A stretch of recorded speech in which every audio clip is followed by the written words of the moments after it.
Peoples, my people. On Saturday, Kelvin Davis lost his fight, and after the fight, it's being reported that Keyshawn Davis, Kelvin, and Keon jumped the opponent of Kelvin Davis who beat him. Supposedly, they jumped him and beat him up after the fight and all that stuff.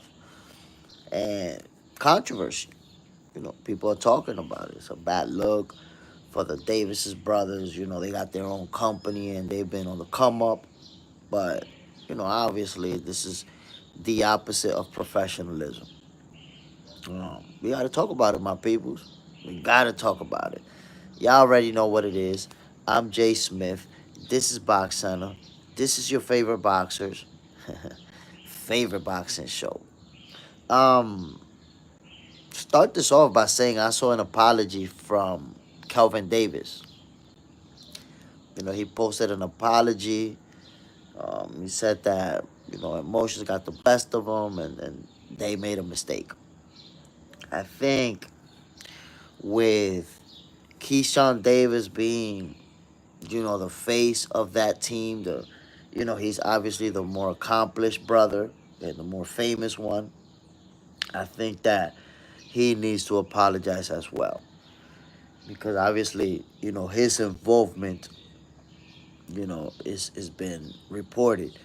Now, people tend to exaggerate situations. No, we're young. What's the deal, my brother?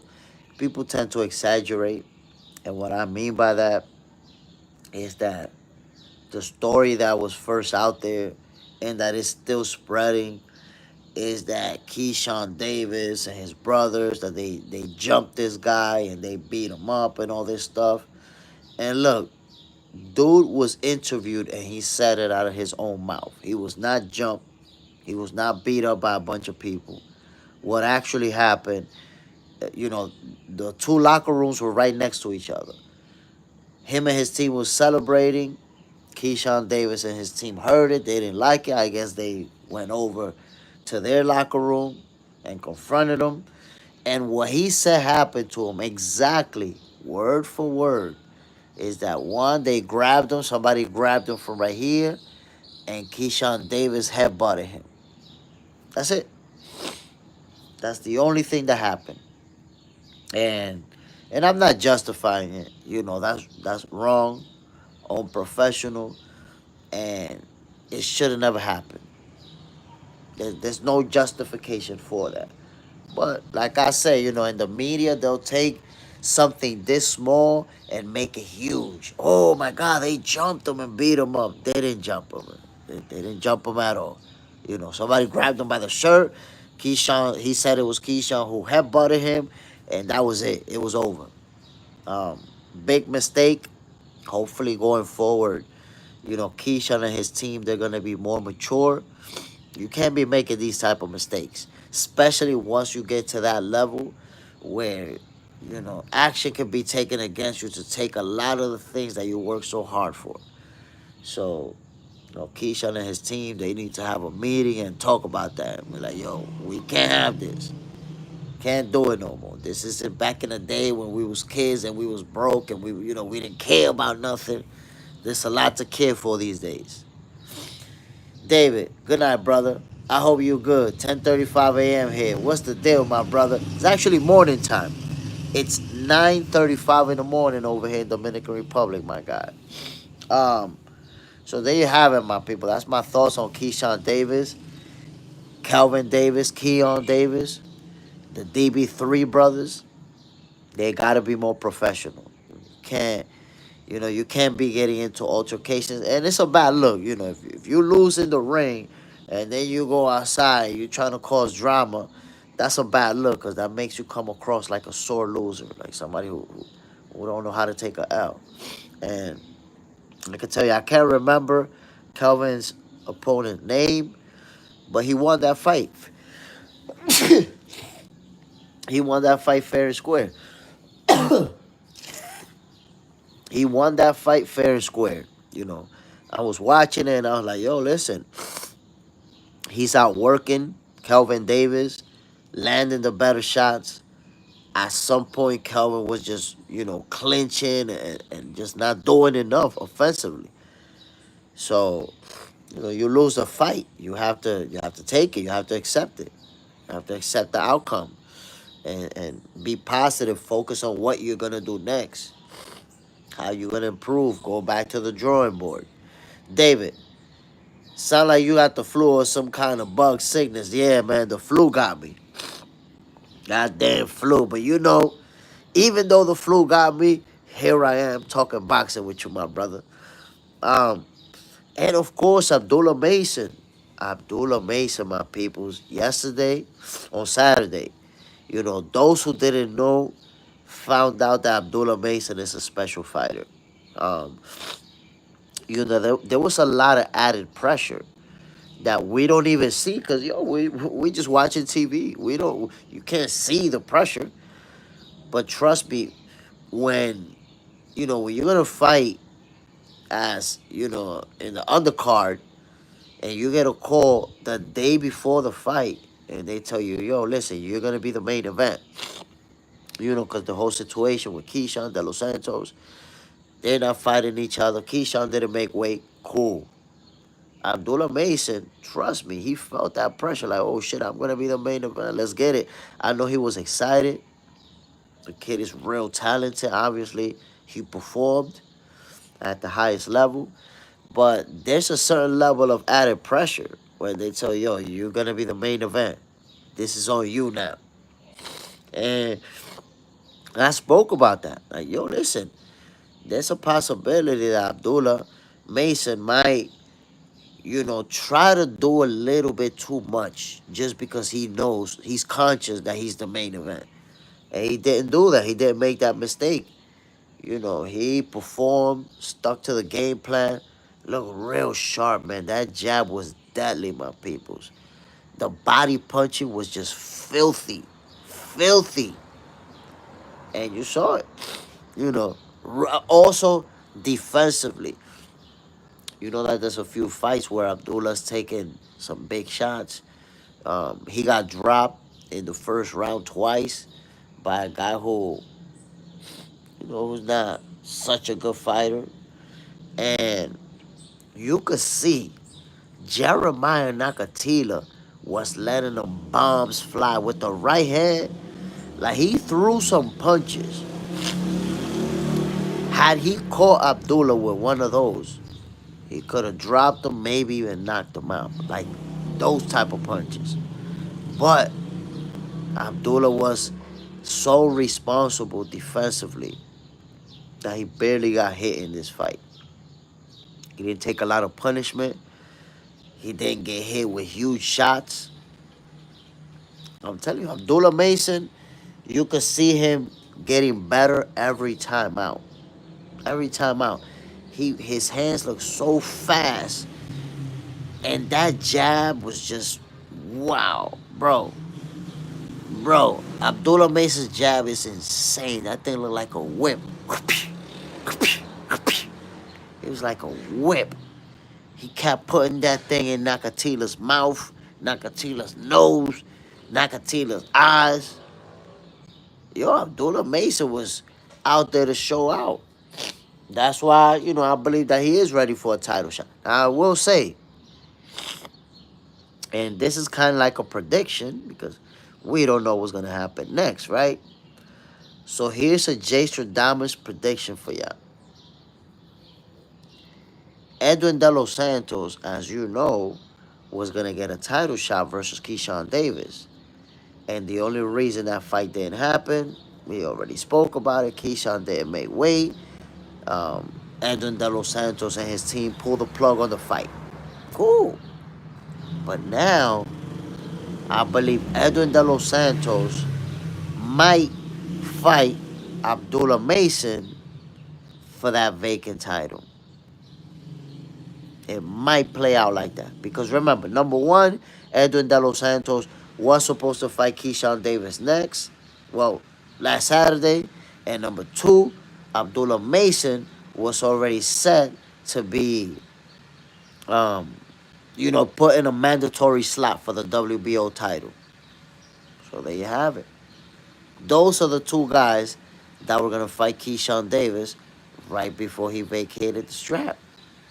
So it would make perfect sense that De Los Santos and Abdullah Mason fight each other later this year for that vacant WBO title. Is that gonna happen? I don't know, but that's what makes sense to me because now you have a Edwin De Los Santos who was lined up for a title shot, and you have an Abdullah Mason who was already set to be announced as the mandatory for the WBO strap after Keyshawn Davis win that fight.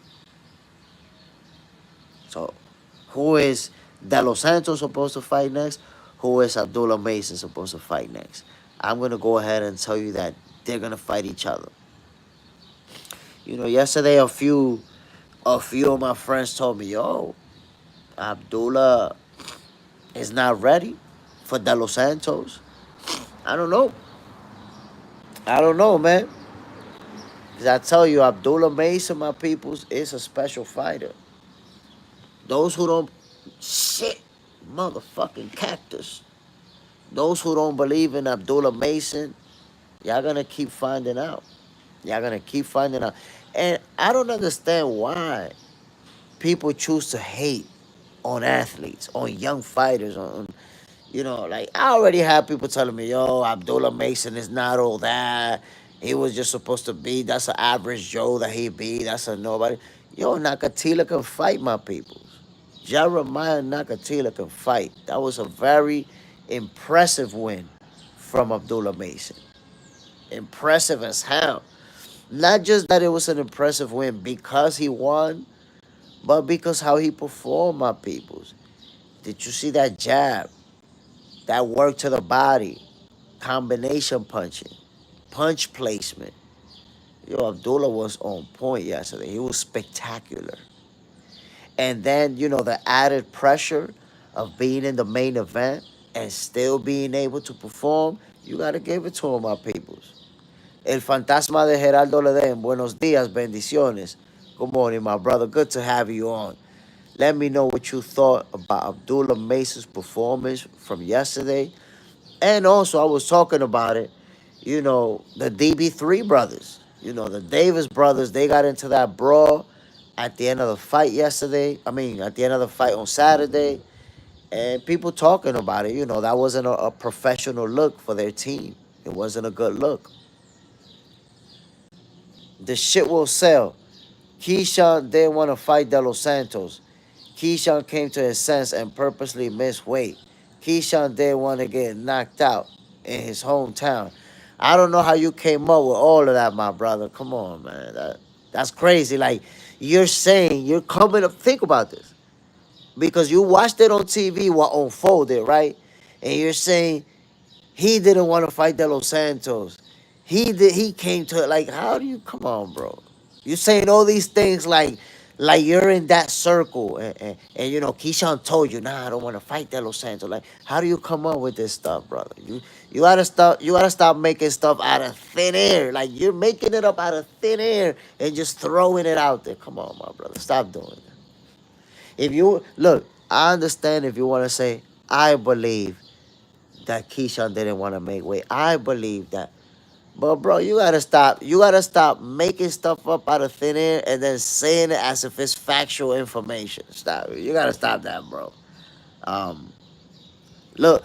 I'm gonna tell you what I believe. You see the difference between saying what I believe and then just spreading false shit like it's facts. What I believe is that he just couldn't make weight anymore. That's it. When you growing, when you're in your 20s, your body's getting bigger. It gets to a point where you can't make weight no more. That's it. That's what happened. He could not make weight. That's it. Probably by Thursday or Friday, they already knew they wasn't gonna make weight. So they're like, yo, let's just go as low as we can. Couldn't make weight. But you're talking about he didn't want to fight De Los Santos. Come on, bro. He wanted to knock De Los Santos out cold. Been saying it throughout the press. We're going to knock him out. And what you don't even know, you're talking about he didn't want to fight De Los Santos because you're making that shit up out of thin air, bro. What you don't even know is that they was trying to negotiate to still make They was trying to negotiate to still make the fight. They was trying to make the fight. They was trying to make the fight with a rehab. There you go. My theory, say it like that. Say, my theory is that this and this happened, and then it's cool if that's your theory. But goddamn, you're saying it like it's a fact. But think about this, my brother. If Keyshawn Davis didn't want to fight, why after he didn't make weight, they were still negotiating to make the fight? They was working on a rehydration clause. So they couldn't fight past 154, I think it was, or 155. They was also working on a penalty, how much money he was gonna pay De Los Santos for coming in overweight. So they was trying to make the fight still. They was trying to make the fight. The fight didn't get made because De Los Santos team, they was very smart. They reviewed the contract and they realized since Keyshawn didn't make weight by 4 pounds, they could pull out of the fight and still get their full purse. So they was like, you know what?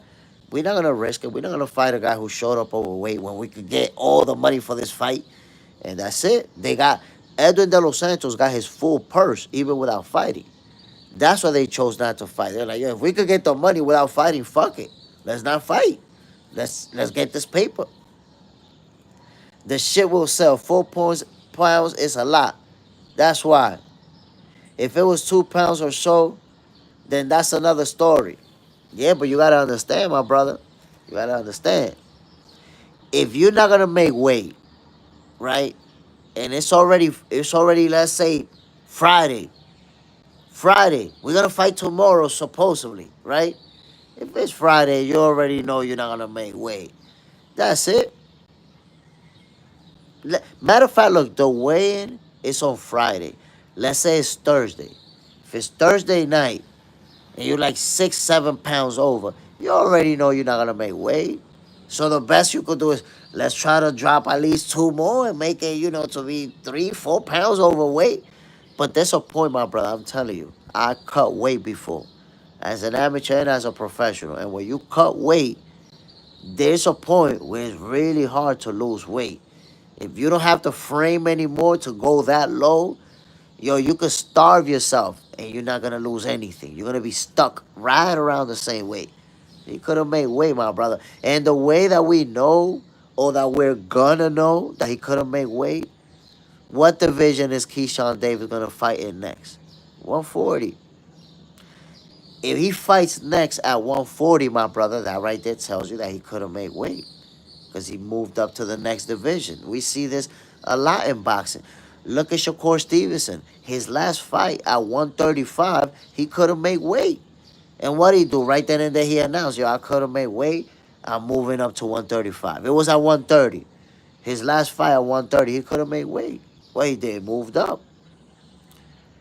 The shit will sell. This is a horrible look on Keyshawn, and he jumped someone. I don't know. This is gonna affect his career. Honestly, I don't think he's gonna affect his career as long as it doesn't turn into a repetitive situation. If Keyshawn Davis, starts to gain this reputation like he's always getting into fights or something like that, that wouldn't be good for his career. But right now, I think this is just a little hiccup. It's not as a matter of fact, it's not even as big as they're trying to make it, because look what you said right there, right? Keyshawn, and he jumped someone, right? So the media painted this narrative like Keyshawn Davis and his brother went to the locker room and jumped this guy and beat him up and it got crazy. And it wasn't even like that. His Kelvin Davis opponent, he's already out there in an interview. Well, he himself said it. He was like, nah. What really happened, one of them grabbed me by right here, and then Keyshawn Davis headbutted me. And that was it. They left. So they didn't really jump him, the locker rooms in that venue are right next to each other. Apparently, dude and his team was celebrating. Keyshawn and his brothers, they heard him next door. They wasn't happy about it. They went there to confront him. And had that little altercation where one of them grabbed Buddy, and Keyshawn supposedly, according to him, had butted him. But that's all that happened. Then they left after that. So it wasn't no brawl like they were reporting it. It wasn't nobody getting jumped and getting beat up by the three Davis brothers and their team and all that. Nah. The only two people who did something was I think it was Kelvin, who obviously fought and lost, and Keyshawn. I think Keon wasn't even there, based on what this guy was saying, the guy that got beat up. The shit will sell. He got to fight Teofimo next. Let's see. But let me tell you, it's Teofimo who looks like he don't want to fight Keyshawn Davis, or who's been acting like he don't want to fight Keyshawn Davis. So keep that in mind. Keyshawn want to fight Teofimo. He been calling him out. And they had a personal situation. They also got into a little brawl where supposedly Teofimo Pops got laid out by Keyshawn Davis. That's a report that I read. But I would like to see Keyshawn Davis and Teofimo Lopez. We have to wonder, though, is Teofimo going to move up to the 147 division? Remember, he was actually in negotiations with Jerron Boots Ennis.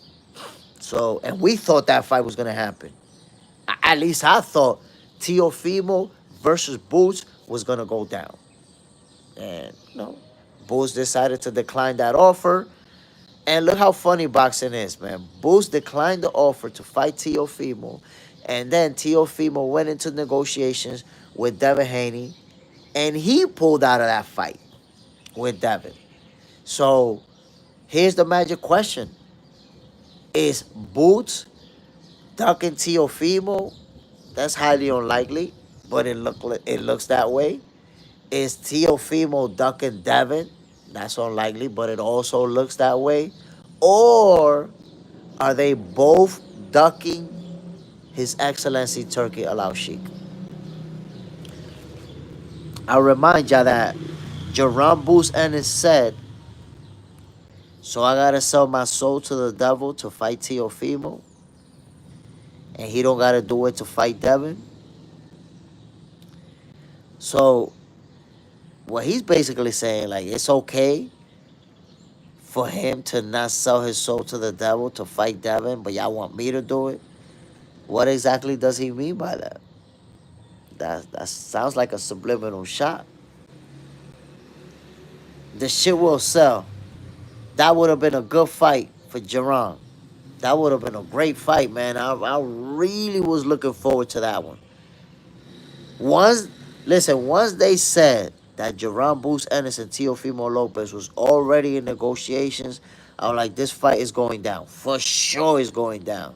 Because I felt like, Boots, he still doesn't have a big name in his resume. He still hasn't beat, a star. And that's what his haters use against him. That's what the haters say. Oh, who he beat, who Boots fought. Teofimo Lopez would have been a big name for his resume. But he chose not to go that route. The shit will sell. All these young dudes scared to fight. Boots is cool, but he still got to prove himself to me. You see, that's what I'm saying. That, Boots, that's the only knock that he got on his resume. That he doesn't have still a star that he could say, yeah, I beat this guy. Boys be crying. Abdullah Mason got the last laugh. Listen, Abdullah showed out big time. And the thing about Abdullah Mason is that he wasn't planning or didn't know that he was going to be the main event until the day of the fight. Think about it. Even on Friday, when Keyshawn Davis didn't make weight, they were still saying the fight was going to happen. People were saying the fight was still going to happen. If I'm not mistaken, it was on Saturday morning or Saturday afternoon, when Edwin De Los Santos' team said, nah, we're not going to go through with this fight. So imagine the pressure, the added pressure on Abdullah Mason to find out the day of the fight that he's going to be the main event. There's a certain level of pressure to that. And look at the way that he performed. I spoke about it. Like, with Abdullah being only 21 years old, Was he gonna try to overdo it? Was he gonna try to do too much just because he knew he was on the main event? And that he was very composed, very calm, very strategic, and did what he had to do to walk out of there with the W with a spectacular stoppage. Yoda, Mason got to fight Javier Hernandez or Schofield and beat either one for me to be a believer. But tell you what, man, I think that we may actually get Abdullah Mason versus Edwin De Los Santos. Because remember, De Los Santos was already lined up for his title shot with Keyshawn Davis. That fight didn't happen because Keyshawn didn't make weight. But De Los Santos already had his title shot right there. So the natural progression is that, okay, so De Los Santos couldn't fight Keyshawn Davis for that title. Go ahead, fight Abdullah Mason. And then we know Abdullah was going to be mandated to fight Keyshawn. Go fight De Los Santos. So I think we might actually get that fight later this year. Edwin De Los Santos versus Abdullah Mason. And that's a good fight. That's a real good fight. The shit will sell. If Gervonta beats Roach, he needs to move up to 140. Nah, Tank don't want to move up to 140. Ben should have went to 140, but he don't want that action with them lions that are up there. That's the thing. Tank Davis doesn't want to fight certain fighters. The shit will sell. Mason versus Santos will be lit. Santos has power. That's the main reason I think Keyshawn will duck. Boys be crying. Keyshawn must make an apology. He's a ring ambassador. So I agree with you. And I actually said that earlier that he should apologize. I saw a post from Kelvin Davis where he's apologizing. And it was kind of like a half apology because, listen, I wish I could talk to them, the young brothers. I wish I could talk to them a little bit about this incident that they was involved in and how to apologize, man. Listen, when you're apologizing, you need to only focus on the apology. Don't apologize and be like, yeah, I'm sorry, but we still gonna do our thing and we still gonna kill it. Then you're not apologizing. Now you talking about yourself and what you gonna do. Nobody give a fuck about that. Apologize. Be like, yo, I'm sorry. We should have never did that. We're gonna do better. End of apology. Don't say, yo, I apologize, but shit got heated and we're gonna be good. We're gonna be more professional. We're gonna kill it going forward. Nah, I don't wanna hear that. So the apology was kind of weak, you know, especially he's apologizing on behalf of all three brothers. And Keyshawn Davis is the face of that team.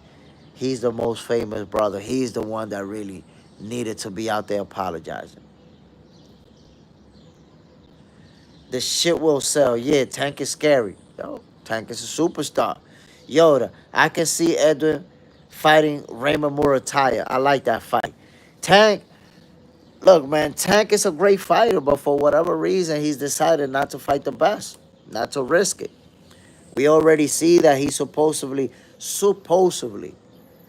but those, that came out of Eddie Hearn's mouth and out of other people who are in high places to have this type of information. Supposedly, Tank Davis is gonna fight Lamar Roach, and if he wins, he's gonna fight Jake Paul at the end of the year, and he's planning on retiring. So imagine that. Imagine if Tank Davis, my peoples, retires and doesn't fight any other best. That's gonna be a bad look. By the way, Yoda, you said Edwin fighting Raymond Murataya. I don't know, man. I don't know. Honestly, the scenario that I see playing out is Edwin De Los Santos and Abdullah Mason. Simply because Edwin De Los Santos was going to get a title shot this Saturday versus Keyshawn Davis. And Abdullah Mason, we already know he was going to be, put in that mandatory slot for the WBO title. Boys be crying. They need a masculine figure in life. They don't seem to be listening to Bud or Bowman. And they father and got chicks at home with no change, people going to get hurt or even killed. I'm fine with Edwin having a tune-up a tune-up on Pac-Man or Tank Card. I'm good with that too. Edwin De Los Santos, he's dealt with some inactivity. Um, I think when you've been inactive, even if it's for a year, 1 year, to me is good enough for you to come back to a tune-up and then get active versus a top-level fighter. Um, let's see. Let's see what's gonna be next for De Los Santos and what's gonna be next for Abdullah Mason. Because I have a feeling that Abdullah will be fighting for that WBO vacant title next, for his very next fight, especially because of the way that he performed on Saturday. Boys be crying. Oh no, the shit will sell. I want to see Inoue move up to 135. That's a lot, my brother. I don't know if we'll ever see Inoue at 135. The guy's like 5 feet 3 inches, 5 feet 2 inches. He very small, and he has a small frame. So the chances that we see Inoue at 135 are very, very slim. I don't think Naoya Inoue will ever fight above 126. I think 126 is gonna be his limit.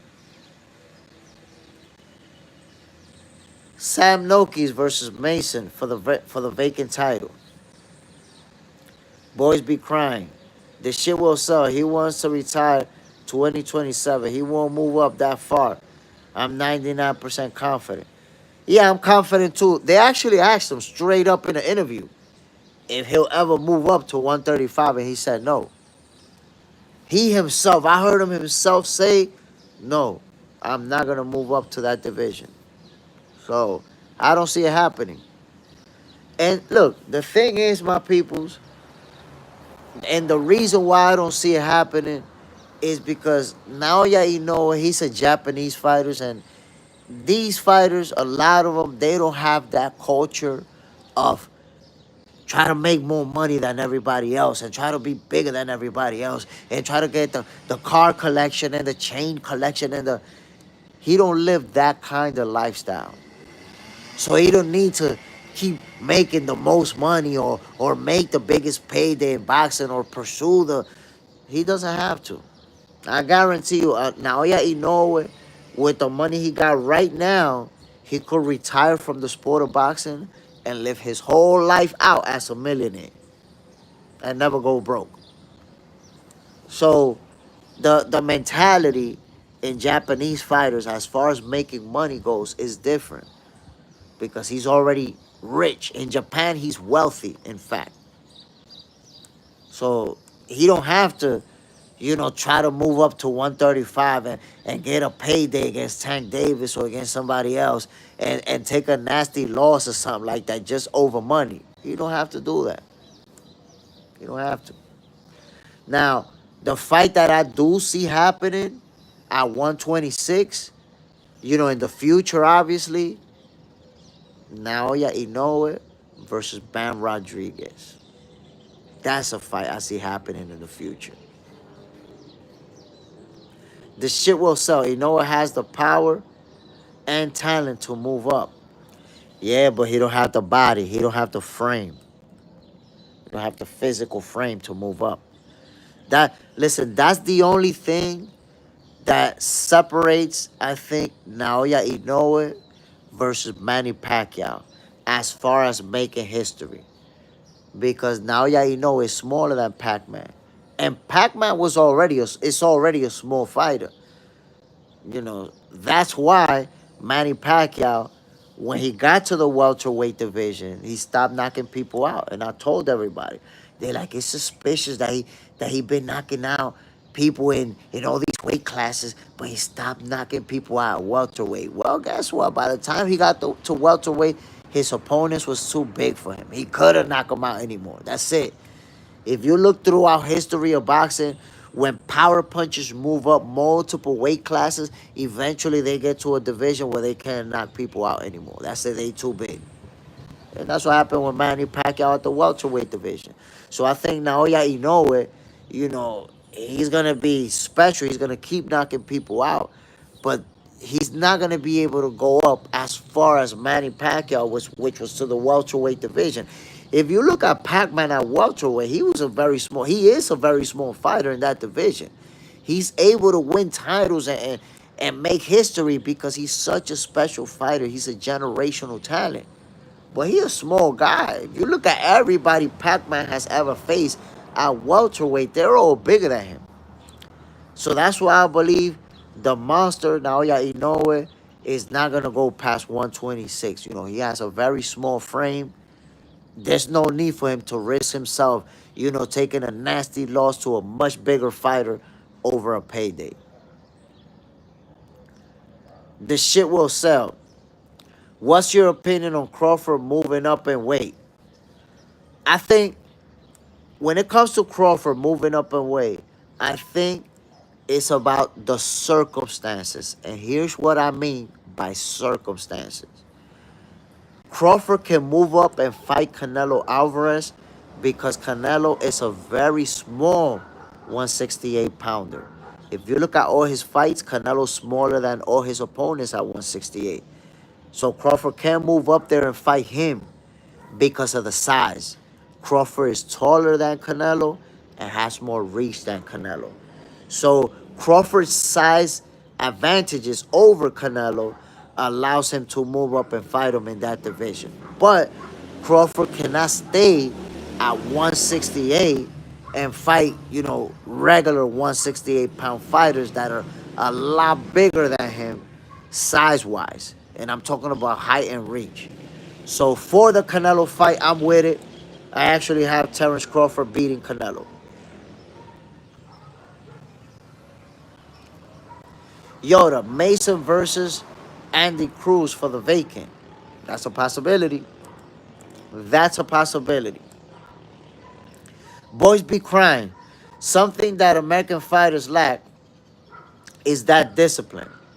Even Floyd, who messed with the chicks, drank soda and parties, had his healthy balance. Yeah, Floyd was super disciplined. Super disciplined, my brother. Hart, do you fight? If so, do you have videos? So I fought as an amateur. I don't have any videos of that. That was a long time ago. I'm an old man. I had one professional fight. I did my pro debut when I was 44 years old. I actually lost, but it went the distance, a 4-rounder. I knocked my opponent down. He knocked me down too. That video is posted in this same channel. If you go to the videos, it's going to be like the third one down. Like I posted it recently once again. So if you go to my videos and you scroll down, you will be able to find my fight.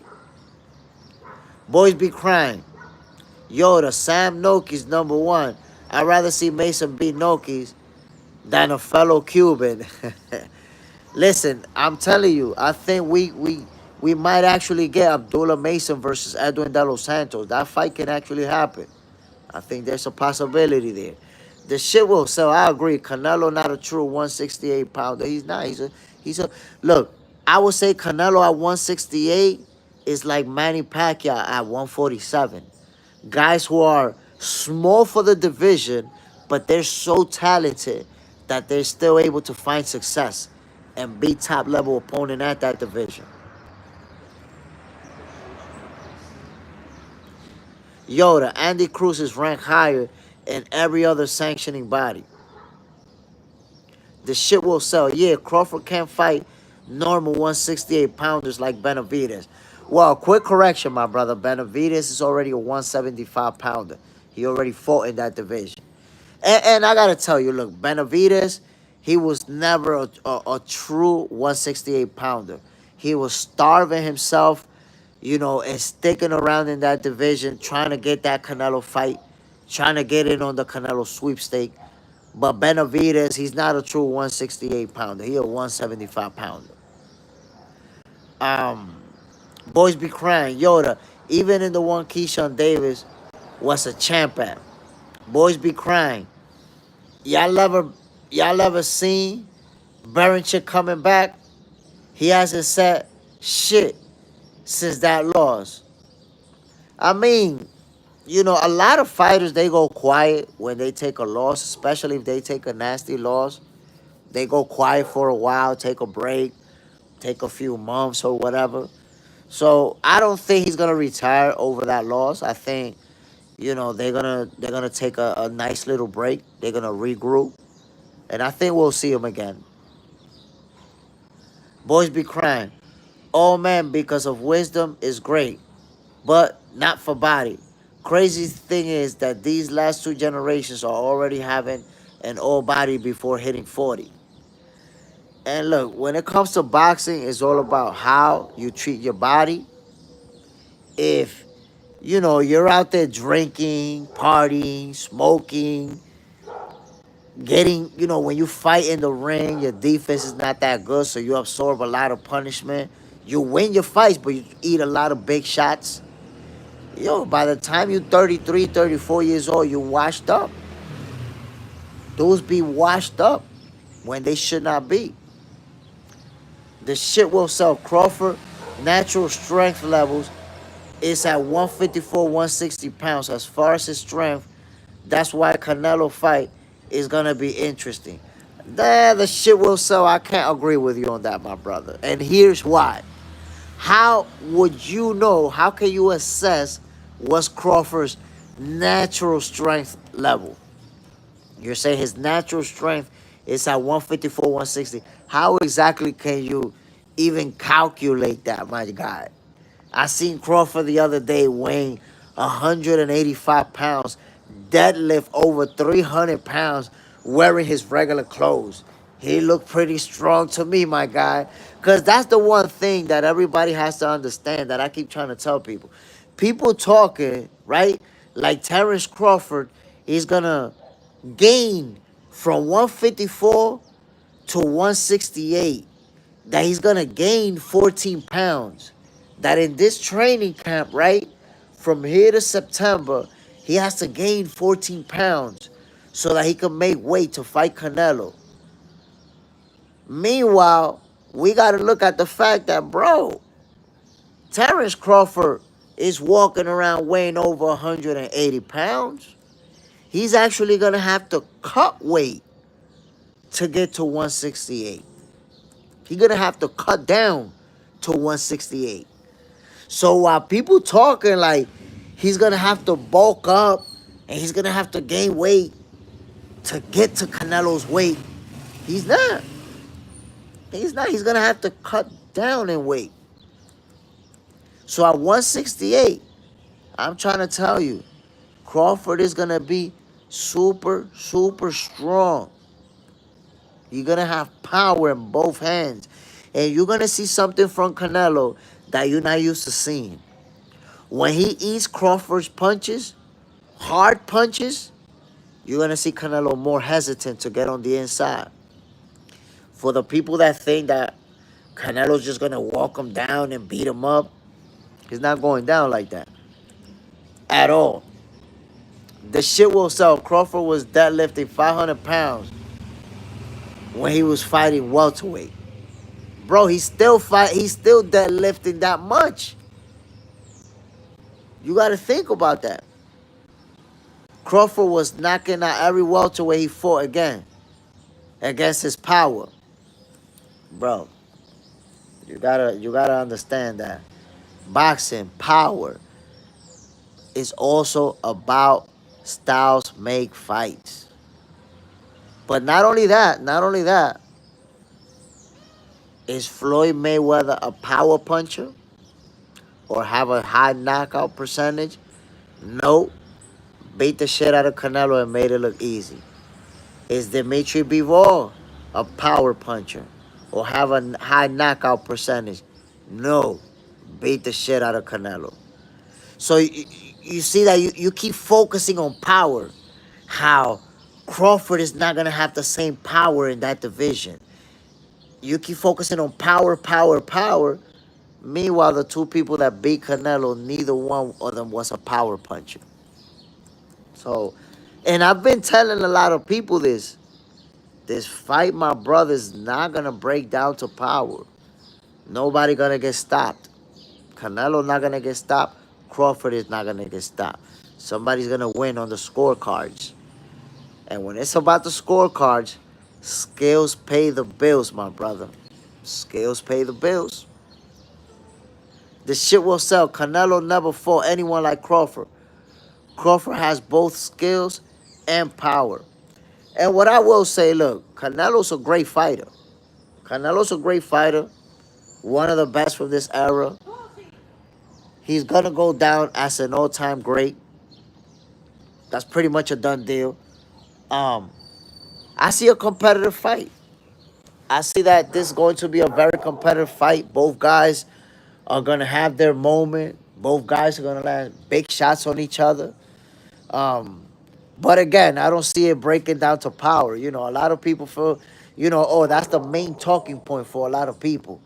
Oh, this guy hit harder. Oh, Crawford is moving up. He's not going to handle the power. Canelo going to have too much power. He's going to walk him down. And it's not going to go down like that. I promise you. It's going to be a boxing match. It's going to be purely about skills. This is going to turn into a chess match. Boys be crying. Crawford is an all-around fighter. His personality reflects that. But wrestling may also play a part. Wrestling is super underrated. No, that's a fact. That's a fact. You see, because of his wrestling background, Crawford has, that stability, that power in his legs. Crawford can maneuver you around the ring. You can't bully him around. That wrestling background gives Crawford, that boost in the ring, that power in his lower body. This shit will sell. I can see Crawford hitting Canelo with something he won't see. And look, I could tell you like this. I don't foresee Crawford stopping Canelo. I don't see that happening. And I don't see Canelo stopping Crawford either. I see the fight going the distance. But it doesn't mean that a stoppage is out of the possibility. And Crawford actually said that in a previous interview. He said, listen, if I catch him with something he don't see coming, it could happen. It can happen. It's just that Canelo, he's so good that it's very hard to hit him with a punch he doesn't see coming. If you notice, Canelo, a lot of the times when he takes a punch to the face, he rolls with it. Like he'll go like that. He'll get hit and go like that. He does that a lot. So he sees him coming. He see it coming, boom, turns with it. So it can happen, but I see Canelo versus Crawford going the distance. Just like I see Tank Davis versus Lamar Roach. I see that fight going the distance. Have people telling me, nah, Tank Davis is going to knock him out. And I just don't see Tank knocking out Lamar Roach. The reason is, if you saw that first fight, they went 12 rounds, my peoples. Did you see Lamar Roach running or fighting like he was trying to survive? No. This guy spent 12 rounds walking down Tank Davis, and whenever Tank stood his ground, Lamar Roach stood right there with him and traded leather and won a lot of the exchanges. Because I'm telling you right now, I had Lamar Roach winning that fight even without the knee. We know about the point deduction that never happened. Even without that point deduction, I had Lamar Roach winning the fight. At least 7-5. The shit will sell. How do you see Tank's career if he loses to Roach? I mean, look, right now, I don't see Tank getting in the Hall of Fame. Right now. If he beats Roach, fights Jake Paul next, and retires, I don't see him getting in the Hall of Fame with his resume. He needs, some big wins, which he does not have. Tank has good wins. Tank's resume is full of good wins. No big wins, no great wins in his resume. So, he got to step up. Step up to the plate. Fight Shakur Stevenson. Fight Teofimo Lopez. Fight Devin Haney. Move up. Go to welterweight. Fight Jerome Boots Ennis. Do something big. Now, I'm going to tell ya, I predicted that Lamar Roach was going to beat Tank Davis. Just because of the way the first fight played out. Lamar Roach, to me, looks like he can outbox Tank. Boys be crying. Bud, Mason, and Joseph Brown are great examples for young men inside and out of boxing. Joseph Brown background sound fake. That's how good he is. Undefeated in all martial arts, like 54 and 0. If you go to my videos and you scroll down, you'll find an interview with Joseph Brown. I actually did an interview with his father, Mr. Martin Brown. Great guy. Great. Yo, Joseph Brown, part of the reason why he's where he's at is because of his father. His father's been guiding him this whole time, and it's going to take him to the top. If you scroll down, you'll see a video that I did, an interview that I did with Joseph Brown, and he told me straight up, he's trying to become a champion. You know, he wants to become a world champion simultaneously in MMA, in kickboxing, and in boxing. All three at once. And, yo, I believe he has the skills, the talent, and the discipline to make that happen. The shit will sell. What Roach did is what I thought Frank Martin would do versus Tank. I always knew Tank had flaws, and I knew eventually he would get exposed. I mean, I don't think nobody was expecting Lamar Roach to fight Tank Davis like that. You know, that aggressive style. Even before the fight, Tank Davis was saying, I know what he's going to do. He's going to run around a lot. He's going to move around. I'm going to have to chase him. You know, so that's not the way that they expected Lamar Roach to come out. Boys be crying. I wouldn't mind seeing Andy Cruz versus Tank or Mason versus Tank. Tank is not trying to fight any of them top-level fighters like that, bro. We could forget about Tank and Andy Cruz. Boys be crying. I will check the interview out. Thank you. Yeah, check that interview out, my brother. We had a very good conversation. Martin Brown, poised young man. And like I said, man, I see him becoming a world champion wherever he decides that he's going to. Kickboxing, boxing, MMA, the kid can do it all. Eric Gomez, what's good? Bud losing to Canelo. Bud gonna run like a chicken versus Canelo. I mean, I hate to disappoint you, my brother. Terrence Crawford's gonna beat Canelo Alvarez by unanimous decision. Hate to disappoint you like that. Boys be crying. Eric Gomez, put your money on it. Man, listen. Eric Gomez is just saying that. He gonna find out otherwise.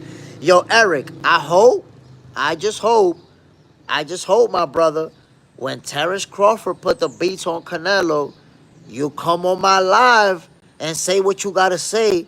I hope your internet doesn't go down, or your phone stop working, or your Wi-Fi got messed up the day after the fight. I hope you come back. I hope you come back, because it's going to be very interesting. I'm just going to remind you, Eric Gomez, when Floyd beat Canelo, he made it look real easy. When Dimitri Bivol beat Canelo, he made it look easy. You're going to learn. You're going to learn. And let me tell you, Canelo a great fighter. Before you even think about calling me a hater, Canelo's a great fighter, one of the best of this generation. But styles make fights. You found out with Floyd Mayweather and with Dimitri Bivol that even a great fighter could be made to look bad. It can happen. We already seen the recipe to beat Canelo Alvarez. Crawford is undefeated. Ain't no recipe. Ain't no blueprint. We know how to beat Canelo already. Eric Gomez, Buzz so good, he's sitting out till Canelo fight. The shit will sell. I'm going to keep it real. I think Crawford would have beat Floyd at 147. I mean, that's hard to say. You know, it's real hard to say. Like, when you look at two great fighters in their prime, it's real hard to say who would have beat who. Boys be crying. Eric Gomez, it all starts with a dream and becomes a reality. Eric Gomez, Bug going to be Khan 2.0. Oye esa vaina. Alright, my brother. Canelo is going to be Canelo 3.0 because he already got his ass whooped by Floyd, whooped by Dimitri Bivol. Now it's the third ass whooping. It's going to be Canelo 3.0. The third ass whooping. Trying to tell you. Trying to tell you. You talking all that talk. You know what, my brother? Eric Gomez, I got a feeling you said the same thing about Errol Spence. You said Errol Spence was going to knock out Crawford. And now when Crawford pummeled Errol Spence, you hate Crawford even more. Y'all hear that? Nature, my peoples. I'm in the middle of nature out here. But yeah, man, that's what's going down. Everybody who thought Errol Spence was going to beat Crawford, you know, after that fight, y'all hate Crawford even more than ever. Boys be crying. Bud better than Floyd overall. Eric Gomes just a Bud hater. Can't even say rational. He emotional. Yeah. You emotional, bro. Eric Gomez, Bud was winning till he was KO'd by Canelo. No, I'm a Bud fan versus Spence. I don't know, man. I don't know because the people who was rooting for Spence, they all disappeared. I don't know where they at. I don't know where they at. They all disappeared. Now everybody was rooting for Crawford, but in his next fight, now they not rooting for Crawford anymore. I don't believe you. You were saying that Errol Spence was gonna knock Crawford out. I have Bud versus Spence. Yeah, right. Everybody have Bud now. Everybody. I can't find nobody saying, yeah, I had Errol. I was wrong about that. Now everybody have Crawford after he whooped that ass. Eric Gomes, PBC is trash. Well, PBC, they not looking good right now. They might be going downhill. They're over there on Amazon Prime, but let's see how the whole situation play out with the PBC and Amazon Prime and what other fighters maybe could go over there. We gotta see. That whole situation is kind of crazy. Boys be crying. I gotta go. I will check the stream or video out around the Hitchens fight. My peoples, there's a lot of good videos that are posted on here. You already know. By the way, it's 9 of us, only 6 likes. I don't know why y'all doing me like this. Some of you jump up in this live, which you know is fire. You know this live is hot magma, and you don't hit the like button. Stop playing with me, my peoples. This shit will sell. Crawford versus Canelo, it's a generational fight. If Crawford beats Canelo, Mexicans will be outraged. I just hit the like button. Appreciate it. The shit will sell. Look, that's an epic fight. Epic showdown. Crawford versus Canelo. You know, you have the United States versus Mexico. You have the Mexican fighter versus the African American. There's a lot of history there. This is a mega fight. It's a mega fight. Of epic proportions. And look, Canelo is going to be the favorite. He's going to be the favorite, which is why I'm going to put some money on Crawford. Not a lot of money. I don't got a lot of money anyways, but I'll put a little something on Crawford to bring me something back. That's how I got to play now. I got Terrence. And by the way, this is interesting. ChatGPT, you can actually run Crawford versus Canelo through ChatGPT. And ChatGPT predicted that Crawford is going to beat Canelo by split decision. Yo, it even tells you the rounds and how the fight is going to play out. And they got Crawford winning by split decision. So me, being the human algorithm, being Jay Stradamus, I'm going to beat ChatGPT. I'm predicting a unanimous decision in Crawford's favor. Eric Gomes, boys be crying. Boys be crying, didn't hit the like button. Eric Gomes, Canelo going to make Bud the next Mandigo Warrior night sleepy time. I'm telling you, man, you're gonna be real disappointed. You're making a prediction based on emotions. Those are your emotions. That's what you wish could happen. It's always a big mistake to predict a fight outcome based on what you want to see. You predicting that a guy who's never been knocked out is gonna get knocked out. That's the first horrible part. That's the first horrible part about your prediction. My brother, when a fight is undefeated, never predict that they're getting knocked out. I'm not telling you that an undefeated fighter can't get knocked out. But come on, bro. Come on, bro. How often do you see undefeated fighters go to sleep? We've seen Canelo get his ass whooped twice. Not once, twice. Get made to look like a B-level fighter twice. And Crawford is undefeated. When you predicting Crawford, Canelo's just gonna sleep him, that's crazy work. That's the illusional shit right there. Eric Gomes, no emotion, only the fact Oscar De La Hoya voice. 147 moving up to 168, not gonna be good for Bud. Look, right there I'm showing you your bias. Crawford is a champion at the 154 division, bro. And you're talking about 147 to 168. Look, that's so you could see that you take things that are not even true and you mix them together so that they can go with your narrative. You want Crawford to get knocked out so bad that you're talking about 147 when dude is a reigning champion at 154. Why are you bringing up 147 for? You even want to make him look smaller than what he is. Bro, this guy's a reigning champion at 154. Why are you bringing up 147? That's the one thing Terrence Crawford haters keep doing. Oh, nah, he at 147. He at 147 and he's moving up to 168. Bro, did you not see him fighting at 154 and winning a title? Why are you bringing up 147? That shows you that you're talking out of emotions, not out of what actually is going to happen. Your emotions, he's small, he's the smaller fighter, he's 147. And dude is a reigning champion at 154.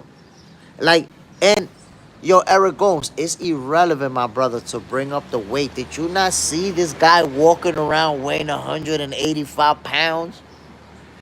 Dude is weighing 185 pounds right now, bro. And you talking like you think that he's got to gain weight to fight Canelo. Ooh, he's going to have to move up all those pounds.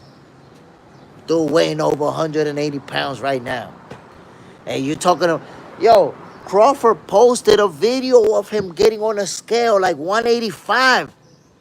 185. And you over here talking about 147. Come on, bro. 147?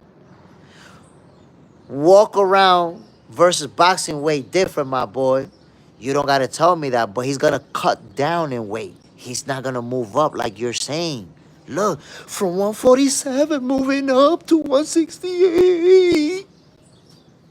What are you talking about moving up from 147 to 168 when the dude is weighing 185 pounds right now and is going to have to cut down to 168?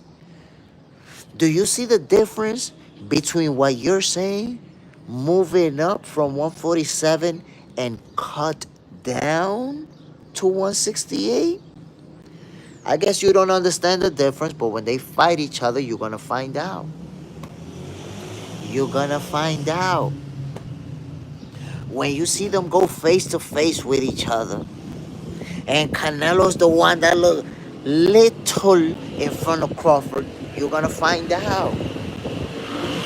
Because you're stuck on this thing that Crawford is moving up 3 divisions, and he's little, and Canelo's huge.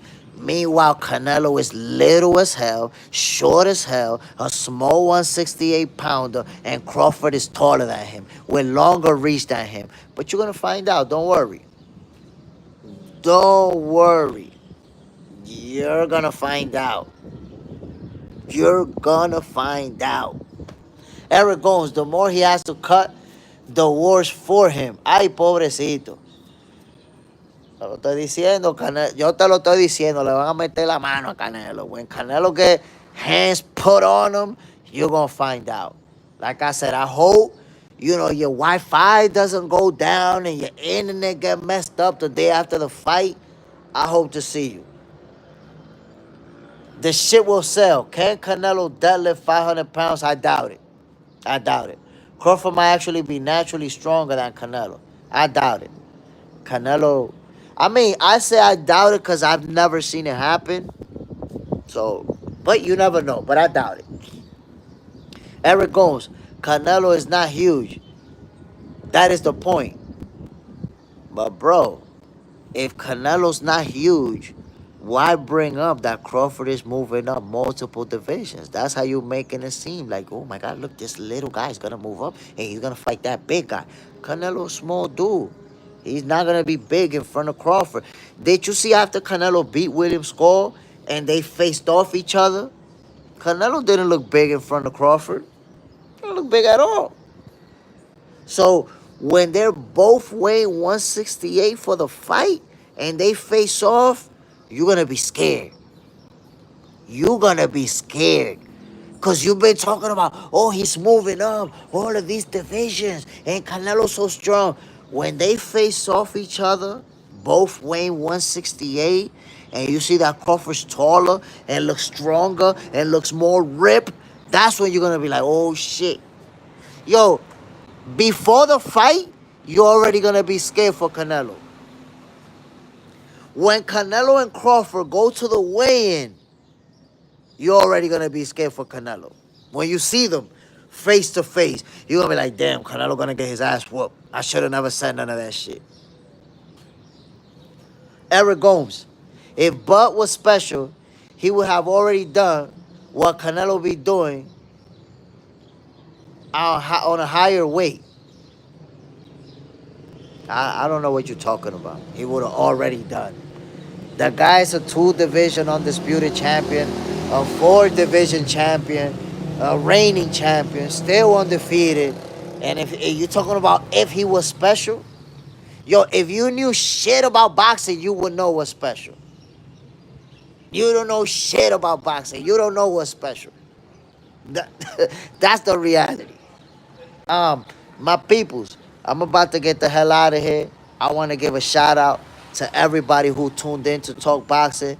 Yo, shout out to Eric Gomez. Shout out to the Shit Will Sell. And everybody else who came through, my people. I really appreciate y'all. Y'all already know tonight we're going to be talking boxing, 7 p.m.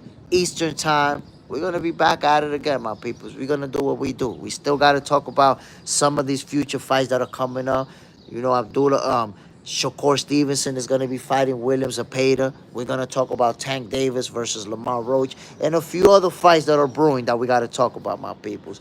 So y'all already know what this is. I'm Jay Smith. This is Box Center. This is your favorite boxer's favorite boxing show. I'm out of here, my peoples. I'm going to see y'all tonight, 7 p.m. Eastern Time. Bam. Peace out, y'all.